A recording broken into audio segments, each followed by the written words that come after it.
Vamos a inclinar nuestro rostro, hermanos, y apóyame por favor en oración.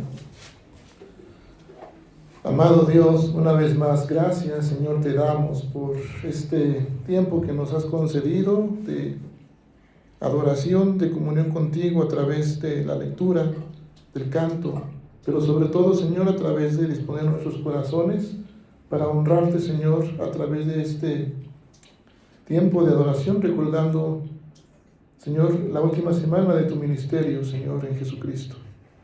Y ahora, Padre, sabemos que tú eres la palabra encarnada. Queremos, Señor, seguir tu modelo y tu ejemplo. Es por eso, Padre, que rogamos que tu Espíritu Santo sea, Señor, ministrando cada corazón, cada uno de nosotros. Que me uses, que me guíes, Padre eterno, para compartir palabra tuya. Que en este momento sea solamente tu palabra, oh Dios, la que salgan de mis labios, Señor. Prepara nuestros corazones, manténnos atentos, nuestra mente, nuestro corazón, Señor, receptivos. De tal modo, Padre, que podamos, Señor, ser sensibles a tu voz. Por favor, eterno Dios, sensibiliza nuestros oídos y sensibiliza nuestros corazones. Te lo pedimos en Jesucristo, nuestro Señor y Salvador. Amén. Bien, hermanos, pues ahora estamos en este tema del jueves de intimidad. Y hemos leído este pasaje de la Escritura, lo que el Señor Jesús estaba haciendo ya en ese día. Quiero mostrarles a ustedes lo que acontecía en aquella época. Recordemos que el día de ayer hablamos también de dos fiestas. ¿Cuáles eran esas dos fiestas? La Pascua y los panes sin levadura. Recordemos que la Pascua se celebraba para recordar que cuando Dios levantó a un libertador para liberar, valga la redundancia, al pueblo de Israel de la esclavitud de Egipto. Y eso es lo que representaba la Pascua. Tenían que matar un cordero, que tenía que ser un cordero perfecto, sin mancha, puro de alguna manera. Y bueno, en este tiempo, el versículo 7, fíjese cómo comienza del capítulo 22. Dice la Escritura: llegó el día de ¿qué? De los panes sin levadura, en el cual era necesario sacrificar el cordero de la Pascua. Bueno, ¿eran dos fiestas o era una fiesta? Que era igual. Eran dos fiestas distintas, pero sucesivas. De alguna manera tenía primero que ver los panes sin levadura y luego ya seguía lo que era la Pascua. Esta fiesta de los panes sin levadura, hermanos y hermanas, va a simbolizar, fíjese bien, la eliminación del pecado de todo creyente en Israel, o todo creyente israelita. El hacer o festejar, celebrar, participar de la fiesta de los panes sin levadura simbolizaba la eliminación del pecado. Quiero que usted me acompañe a Éxodo, por favor. Éxodo capítulo 12. Y usted vea, no lo vamos a leer todo, pero quiero que usted mire en su Biblia, o en la Biblia, de los versículos 14 al 20, por favor. Porque dice que esta fiesta pues simbolizaba así la eliminación del pecado del creyente israelita, y por ello era necesario sacrificar un cordero de la Pascua. De tal manera, fíjese bien, Éxodo 12, del 14 al 20. Éxodo capítulo 12, del 14 al 20. ¿Ya lo encontró? ¿Alguien quiere leer eso? No les dije que no lo íbamos a leer, pero para poder entender. ¿Quién lo tiene, por favor? Son solamente 6 versículos. Por favor, Escanita, gracias. Y este día os ha de ser en memoria y habéis de celebrarlo como solemne a Jehová durante vuestras generaciones. Por estatuto perpetuo lo celebraréis. 7 días comeréis panes sin levadura, y así el primer día haréis que no haya levadura en vuestras casas, porque cualquiera que comiere leudado desde el primer día hasta el séptimo, aquella alma será cortada de Israel.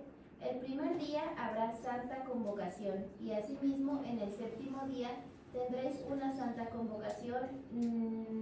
Ninguna obra se hará en ellos, excepto solamente que aderecéis lo que cada cual hubiere de comer. Y guardaréis la fiesta de los ázimos, porque en aqueste mismo día saque vuestros ejércitos de la tierra de Egipto. Por tanto, guardaréis este día en vuestras generaciones por costumbre perpetua. En el mes primero, el día 14 del mes por la tarde, comeréis los panes sin levadura, hasta el 21 del mes por la tarde. Por 7 días no se hallará levadura en vuestras casas. porque cualquiera que comiere leudado, así extranjero como natural del país, aquella alma será cortada de la congregación de Israel. Ninguna cosa leudada comeréis, en todas vuestras habitaciones comeréis panes sin levadura. Amén. Esta era una fiesta que implicaba comer pan sin levadura. Y bueno, se dice que en aquella época, bueno, había otros meses de alguna manera, y comenzaba, esto es el día 14 al día 21. El día primero era el día 15, se dice que era el mes de Nisan en el pensamiento hebreo, y digamos, transportándolo al calendario actual, o castellano se le puede decir así, era como el día 7 de abril, más o menos en esa época. No nos vamos a meter en fechas, pero lo que quiero que usted vea es esto. Primeramente, ¿qué simbolizaba esta fiesta de panes sin levadura? Dijimos, la eliminación ¿de qué? Del pecado del creyente israelita. ¿Sí? Ahora, la levadura, porque esta fiesta implicaba 7 días de comer pan sin levadura. Yo les decía en alguna ocasión que a mí me gusta mucho el bolillo y más el migajón, ¿no? La levadura. Esta levadura debía ser removida de las viviendas. No debía de haber, no solamente la levadura, dijimos, bueno, no hay, vamos a comer pan sin levadura, decía quizás el israelita, pero guardamos la levadura. No la vamos a usar, pero aquí la reservamos. No. Decía esta fiesta, o estas indicaciones, en ninguna casa debía haber, ¿qué? Levadura. ¿Sí? Y fíjese bien esta parte. Recordar cuántos días eran. 7 días. Desde el primer día, incluso hasta qué? Hasta el último día. Y habla de algo. Tendremos, o tendrán en aquella época, santa ¿qué? Convocación. ¿Qué le dice esto a usted? Santa convocación, ¿qué será? Eran llamados a qué? A santidad. Llevar una vida en qué? Santa, santidad. Hace un rato compartía una imagen, un texto, que muchos de nosotros celebramos Semana Santa, recordamos Semana Santa, pero nos olvidamos de llevar una vida santa. Es mejor llevar una vida como santa que recordar Semana Santa de una manera como aquellos fariseos, saduceos y ¿qué más dijimos? Herodianos, hipócritas. Tenemos que llevar una vida de santidad. ¿Sí? Ahora, era desde el primer día tener esta santa convocación, así como el 7º día. ¿Sí? Ahora, vamos a ir más, explicando un poquito más. ¿Qué hace la levadura? ¿Qué es lo que hace la levadura, hermano? ¿Y por qué se me queda viendo aquí? Comía bolillo, dice la hermana Lucha. Come mucho bolillo, ¿sí? Eso es lo que hace la levadura. Infla. Yo no sé si apenas algunas veces o en algunas ocasiones también compramos el bolillo y está bien infladito, ¿no? Y al menos yo que me gusta, les digo, la levadura, ¿sí? El migajón, dicen por ahí, no la masa. Me doy cuenta al abrirlo que está todo hueco. Entonces, de alguna manera, ese levadura lo que hace es dar una apariencia de algo que está lleno, o de algo que está, ¿cómo, hermana? Inflado, sí, está lleno. Hemos sido llamados a ser llenos ¿de qué, hermanos? Del Espíritu Santo. Hemos llamado a ser ¿qué? Santos, a llevar una vida santa. Pero muchas veces estamos comiendo levadura porque no nos nutrimos de la palabra, sino nos queremos nutrir de comida como chatarra, de la levadura. Quizás decimos, bueno, voy a hacer dieta física o dieta espiritual. Hoy no voy a comer tanto, pero lo reservo, lo guardo. Pero ahí está, ¿qué? La tentación, hermanos, ahí está esa parte. Por tanto, ahora en la parte espiritual, esta fiesta implicaba la eliminación del pecado. Había personas, el pueblo de Israel. Por eso dice aquí que este día, desde el primer día, tendréis santa convocación. Y así, el 7º día. No decía que solamente el primer día y el 7º, sino que todos los días, desde el primero hasta el 7º. Oye, hermanos, hay algunas apariencias en la vida del creyente. Una falsa preparación. No hay arrepentimiento de pecado. Ahora dice, fíjese bien, llegó el día de los panes sin levadura, en el cual era necesario sacrificar ¿qué? El cordero de la Pascua. Le decía yo hace un rato que este cordero tenía ciertas características. Tenía que ser como joven y también sin mancha, puro. Ajá. Jesús viene a ser este último cordero, hermanos. Ese cordero que iba a quitar solamente en Jesús el pecado del mundo. Jesús viene entonces a quitar el pecado del mundo. La Pascua entonces recuerda esta liberación de Israel, sí, hermanos, en Egipto. Y quizás esto fue algo muy conmovedor para Jesús. Porque cuando Jesús dice esta parte del versículo 7, llegó el día de la Pascua, explica Lucas, de los panes sin levadura, en el cual era necesario sacrificar el cordero de la Pascua. Dice, Jesús envió ¿a quién? A Pedro y a Juan, diciendo, id, preparad la Pascua para que la comamos. Jesús envía. Era algo conmovedor para Jesús celebrar esto.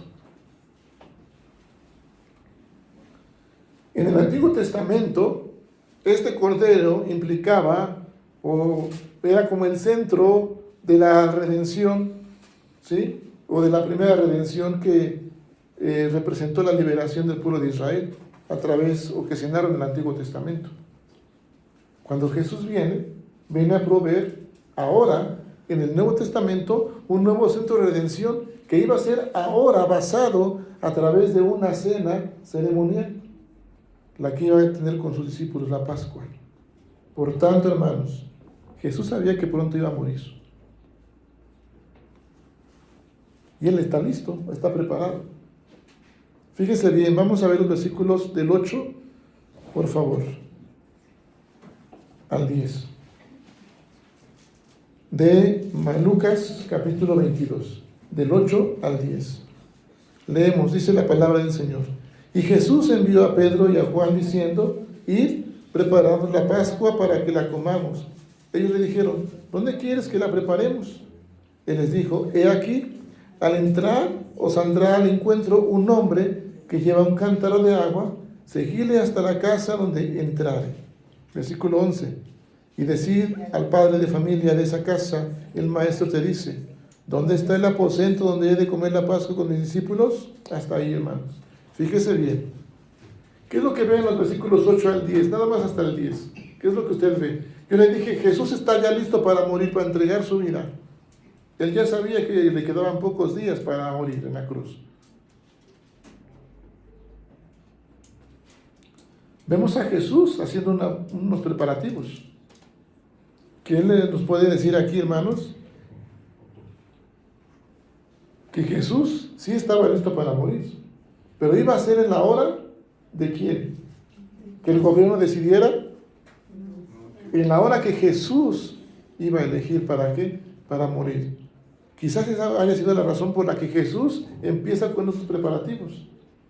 Porque fíjese bien el versículo 9.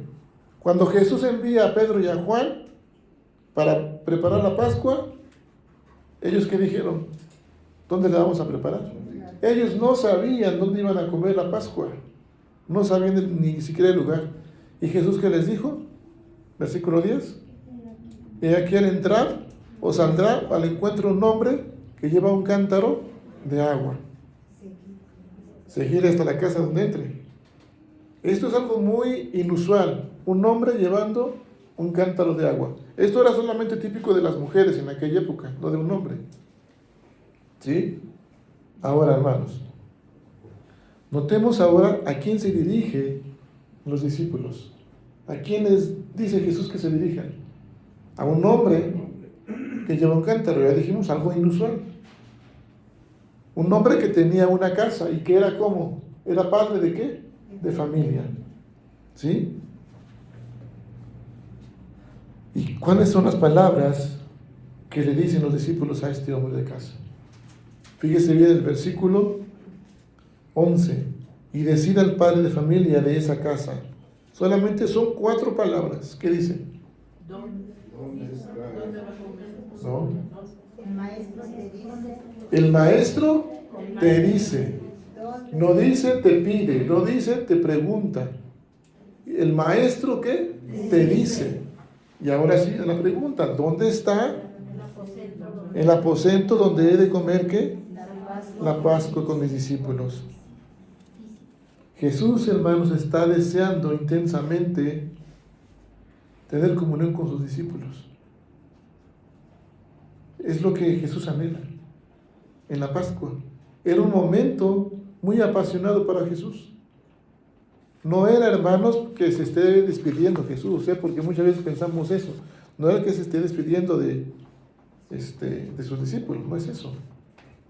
Más bien Él está entendiendo que ha llegado el momento del motivo central por la que vino Jesús al hombre. ¿Cuál era ese motivo, hermanos? Recordemos que el antiguo pacto era una relación con Dios a través de sacrificios temporales, a través de alimentos, a través de animales, y era de una manera temporal. Pero ahora en Jesús, lo que hace en ese momento es, usa y aprovecha este tiempo para explicar por qué vino al hombre como Dios, como el Hijo de Dios. Y lo hizo para instruir el nuevo pacto, que ahora estaba basado en una sola cosa: su propio sacrificio, su propia muerte en la cruz. Mis amados hermanos, quiero que me acompañe ahora a los siguientes versículos. Nos quedamos en el versículo 11. Perdón, el versículo 11. ¿Dónde está el aposento donde he de comer la Pascua con mis discípulos? Versículo 12 dice: entonces Él os mostrará un gran aposento alto, ya dispuesto, preparado allí. Usted dirá que es un aposento. ¿Por qué en el culto le llamamos aposento alto?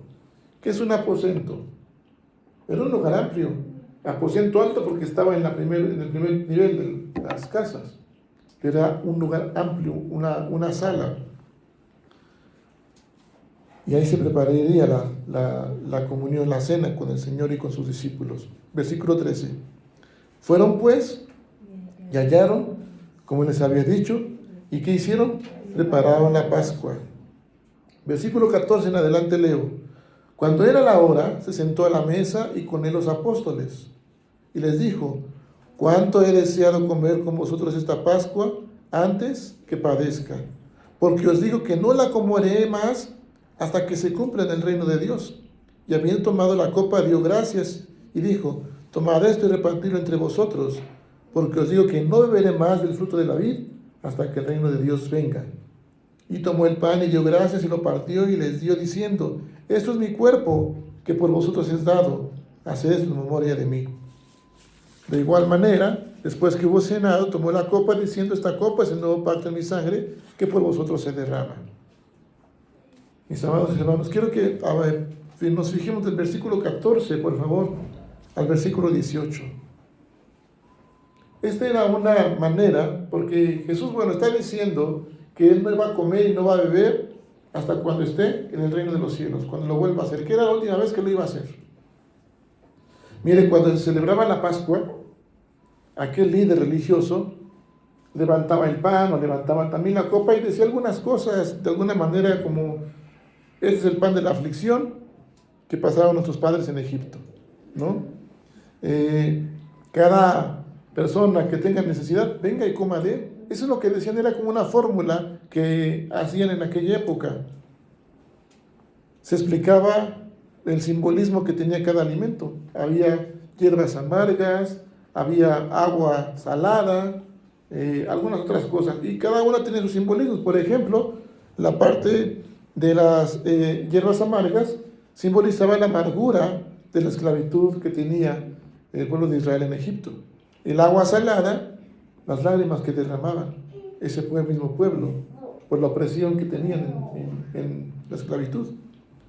Y el cordero que también se comía, porque después de sacrificarlo, se comía entre los que estaban ahí.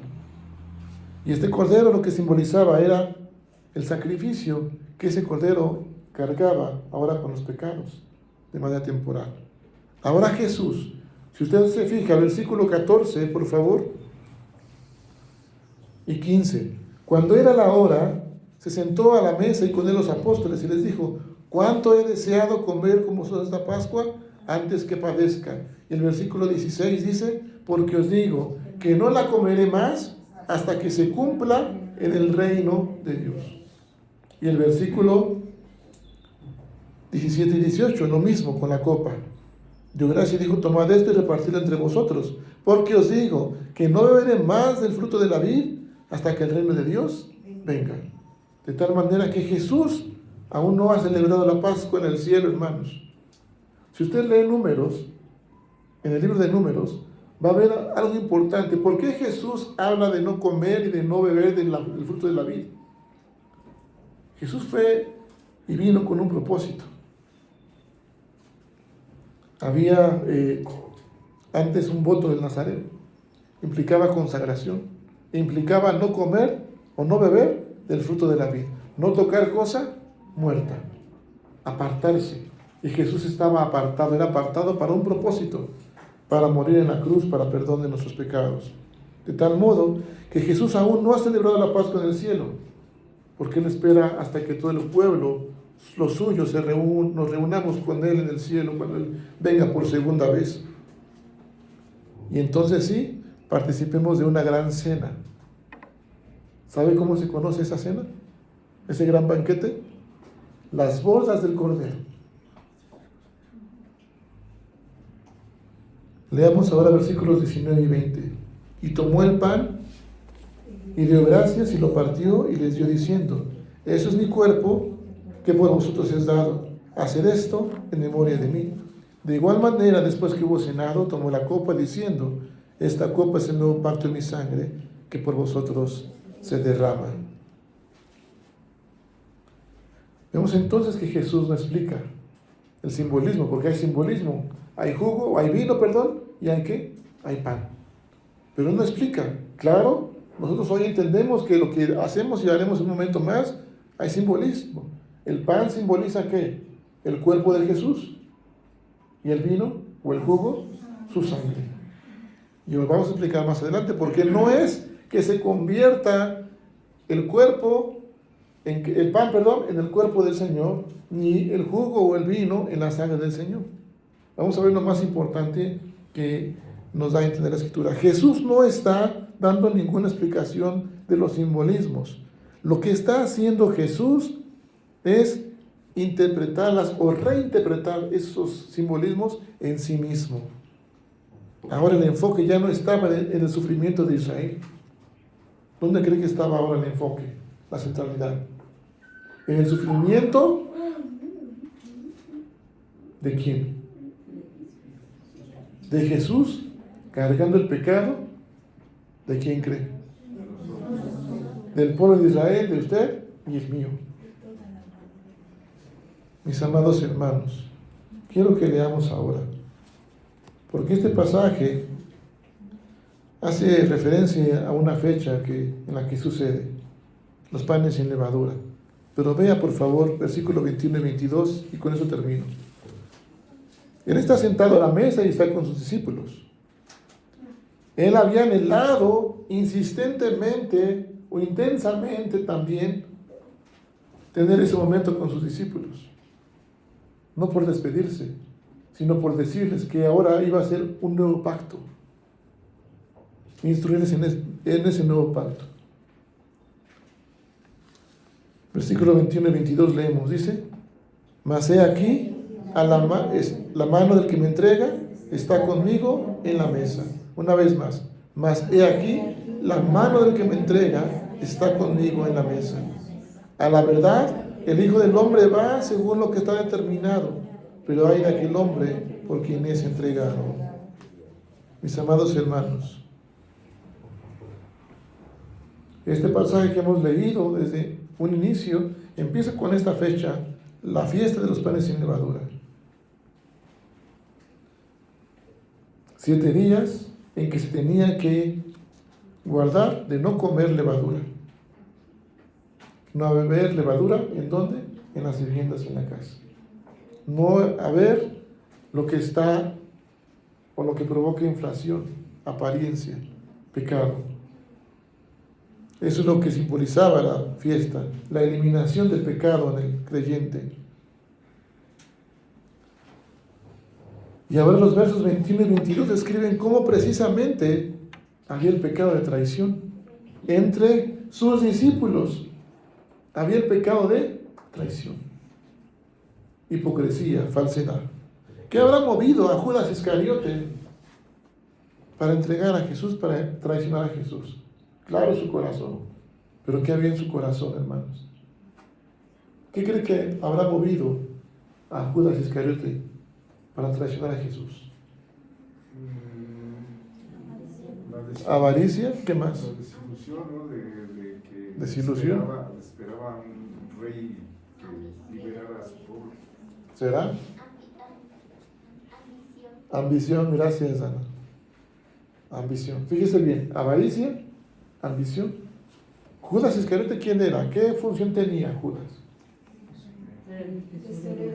Los recursos, de alguna manera, bueno, del grupo de los discípulos. Y se le presenta una oportunidad. Y entrega a Jesús. Y lo que hace, lo pretendía hacer en secreto, a escondidas. Mis amados hermanos, hay un nuevo centro de redención hoy día, que es a través del nuevo pacto. Y desde el primer día tenemos que mostrar y recordar que hemos sido llamados ¿a qué? A santidad, hermanos. Varios de nosotros somos padres de familia, al menos como varones, mi hermano Isaac, mi hermano Leonardo y yo.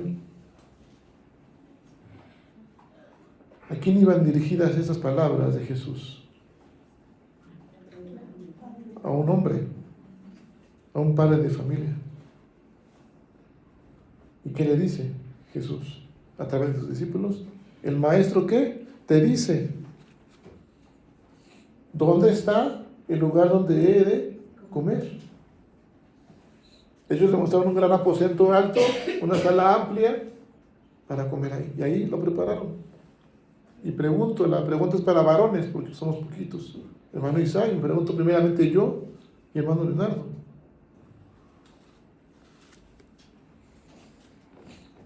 Tenemos un lugar preparado para Jesús. La respuesta a la pregunta de qué habrá movido a Judas Iscariote para traicionar a Jesús. Quiero que usted vea, por favor, versículos 1 al 3. El capítulo 22. Estaba cerca la fiesta de los panes sin levadura, que se llama la Pascua. Y los principales sacerdotes y los escribas buscaban cómo matarle, porque temían al pueblo. Y leemos el versículo 3 juntos. Y entró Satanás en Judas, por sobrenombre Iscariote, el cual era uno del número de los 12. ¿Quién entró? Entonces, ¿cuál es la respuesta? ¿Qué movió a Judas a traicionar a Jesús? ¿Qué dejó un espacio para que entrara quién? El enemigo, Satanás. Nosotros, ¿a quién estamos invitando? ¿A quién estamos dejando entrar a nuestro hogar? ¿Realmente le hemos dejado entrar a Jesucristo para que Él sea Señor sobre nosotros, sobre nuestro hogar?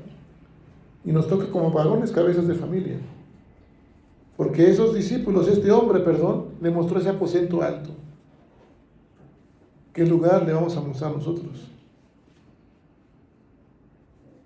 Al decir preparar el lugar y decirles la escritura que ya le habían preparado ese lugar y estaba un lugar ya dispuesto, lo hallaron como Jesús había dicho. Gracias, hermana. Nuestro corazón, ¿cómo está? Primeramente nuestro hogar.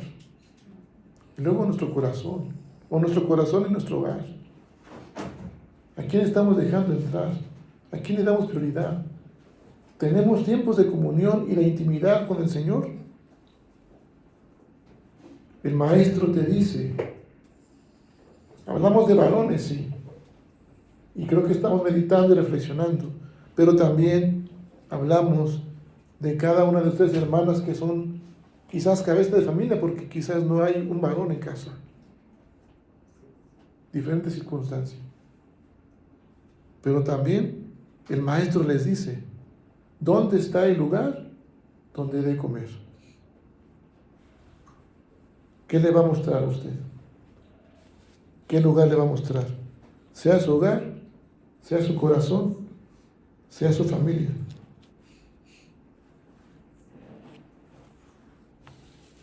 Tengamos cuidado, hermanos.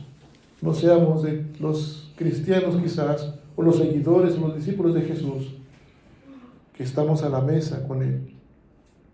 Y tengamos cuidado de no ser de aquel que esté, o su mano que le estemos entregando.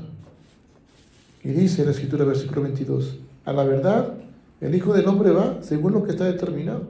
O sea, ya está determinado, Jesús muere por usted y por mí. Es nuestro mediador. Y hay de aquel hombre por quien es entregado. Mis amados hermanos y hermanas, tenemos que tener intimidad con el Señor, día con día. Yo sé que en muchas ocasiones quizás sí podemos, la palabra nos puede confrontar en esta ocasión, como varones, como hermanos o hermanas, familias, mujeres. Quizás algo se ha descuidado y es la intimidad con el Señor. Pero fíjese bien, Jesús es el Salvador, aquel que tomó nuestro lugar en la cruz. El lugar que le correspondía a cada uno de nosotros por pecadores. Jesús es el Hijo de Dios, es nuestro mediador. Yo termino con esto, hermanos. Quizás hoy haya desaliento, desesperanza, porque no hay un varón en casa, porque los hijos o las familias, por algún familiar que a lo mejor no tenga esa vida espiritual, o porque no hay un cambio, o quizás padezco aflicción. Todo lo que tenga en mi corazón, Dios lo va a restaurar. Pero si yo estoy dando espacios para no dejar entrar al Señor Jesús por mi orgullo, por mí mismo, por llenarme de mi ego, solamente de llenarme de mí mismo y querer ayudarle a Dios, el Señor Jesús no es porque no puede entrar, sino que Él espera que nos vaciemos nosotros, le dejemos entrar a Él y que nos demos espacio para que el enemigo entre a cambiar nuestra mente, nuestros pensamientos, queremos engañar, decir no puedes y decir cosas como mira cómo está tu vida, y que eso nos interrumpa en una vida de intimidad. Yo solamente termino diciéndole esto, que el Señor Jesús volvió a la vida a Lázaro, se presentó a las hermanas, Marta y María le llamaron, y Jesús se presentó. ¿Sí? No fue en el tiempo que ellas decían, porque una de ellas dijo, Señor, si hubieras venido antes, no hubiera pasado. Y una lista de pretextos que dio. Pero el Señor sí ya mueve, ya hiede este lugar. Ya son 4 días. El Señor Jesús dijo, no te he dicho que si creyeres, verás la gloria de Dios. Y solamente dijo el Señor Jesús, Lázaro, sal fuera. Y así fue. Cuando Él fue invitado a las bodas de Caná, no había vino. Y Él mismo convierte el agua en vino. Y en la cruz, a lo que Él vino a morir, cambió esa etapa de la muerte como una tragedia, como hoy la vemos el ser humano, o la ve el ser humano, a una puerta ahora, para atravesar y comenzar la vida eterna. De tal manera que el enemigo, si yo dejo entrar al enemigo, doy espacios, voy a tener engaños, cosas negativas, destrucción. Pero si yo hago presente a Jesús en mi vida, en mi hogar, preparo ese aposento alto como hogar, como corazón, el Señor Jesús tiene el poder para cambiar las cosas, renovarlas y transformarlas. Amén, hermanos. Hagamos presente al Señor Jesús. Pensemos en qué lugar le vamos a mostrar. Ciertamente, nuestro corazón necesita ser cambiado, renovado, purificado. Y eso solamente lo puede hacer Jesús y el Espíritu Santo. Amén. Voy a pedir que usted se ponga de pie, por favor, y que tenga el aliento. Créale al Señor. El Señor Jesús le dijo a las hermanas de Lázaro, no te he dicho que si creyeres, verás la gloria de Dios. Ciertamente somos pecadores, pero el Señor dice que no se acordará más de nuestro pecado. Cuando le damos el lugar a Él, le recibimos en nuestro corazón. Porque Jesús vino a eso, a cargar con ese pecado. Y también el Señor dice que si seguimos pecando, abogado tenemos para con el Padre a Jesucristo el justo. Sin embargo, esto no quiere decir que tengamos que seguir pecando, sino que valoremos el amor de Dios, el amor de Jesús, y no pequemos más. Ponga su corazón ante el Señor, si así lo desea. Hable con Dios, hable con su Salvador. Dígale lo que necesita.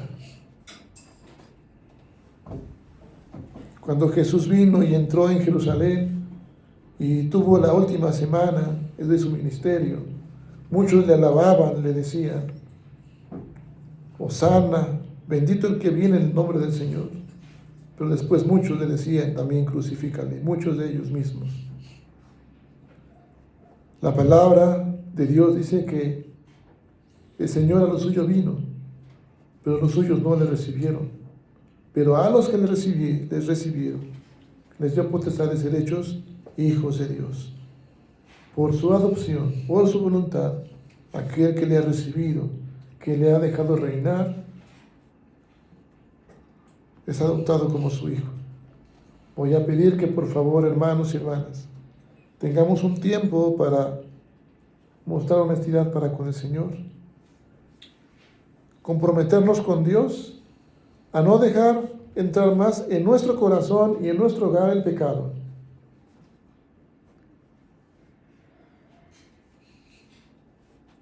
Que no dejemos entrar más en nuestro hogar y en nuestro corazón el engaño.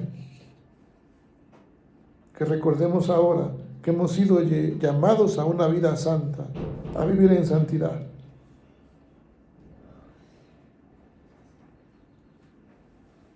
Y que si tenemos alguna adversidad o prueba, solamente haciendo presente a Jesús, con el poder de su palabra, con el poder de su Santo Espíritu, Él puede cambiar las cosas.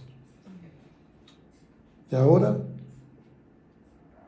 si el Señor nos está diciendo, y le está diciendo a usted, padre de familia, madre de familia, a usted, hijo, hija, ¿dónde está el lugar, dónde está el aposento donde de comer? Pero también el Señor le está diciendo: hijo o hija mía, ¿no te he dicho que si creyeres verás la gloria de Dios? Señor soberano y Padre eterno, hoy hemos escuchado tu palabra, oh Dios. Quiero acercarme a ti, Señor, con arrepentimiento profundo, sincero en mi corazón, porque quizás te he recibido como Señor y Salvador, pero no te he dejado reinar. O quizás, Señor, no te he dado el espacio en mi corazón para recibirte como ese Señor y Salvador único y suficiente en mi corazón. Pero hoy, Señor, deseo que tú entres. Por favor, abro mi corazón ante ti, Señor, para que tú reines en mi hogar, en mis decisiones. Y, Señor, si algo paso, si algo necesito, yo creo que veré tu gloria, Señor, porque te creo a ti, Señor.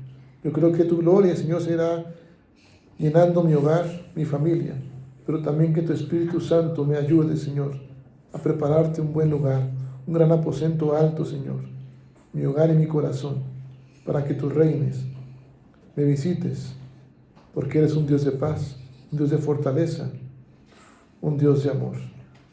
Te doy gracias por todo y te lo pido en que Cristo Jesús, nuestro Señor y Salvador. Amén. Vamos a